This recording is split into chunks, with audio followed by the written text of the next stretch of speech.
জিনারা আগে আকাশের উপরে উঠে ফেরেশতারা কি বলে চুরি করে শুনে আসতো। হঠাৎ জিনারা আর উপরে যেতে পারে না, উপরে যেতে চাইলেই আগুনের পাথর মারা হয়। ঘটনা কি? সব জিনেরা বৈঠক বসালো। ঘটনা কি?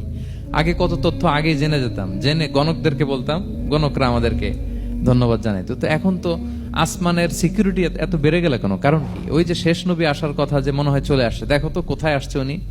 খুঁজতে খুঁজতে খুঁজতে একদল ওই দিন ফজরের সময় আল্লাহর হাবিব সাল্লাল্লাহু আলাইহি ওয়াসাল্লাম রক্তাক্ত হয়ে ফজরের সালাত যখন পড়তেছেন, ওই কোরআন তেলাওয়াত শুনে তারা এলাকায় যেয়ে বলল যে ইন্না সামি'না কুরআনান আজাবা, এক আজীব কোরআন শুনে আসছি, ইয়াহদি ইলা রুশদি, এই কোরআন মানুষকে হেদায়েতের পথে নিয়ে যায়। ফা আমান্না বি, আমরা ঈমান এনে ফেললাম। সুবহানাল্লাহ পড়েন।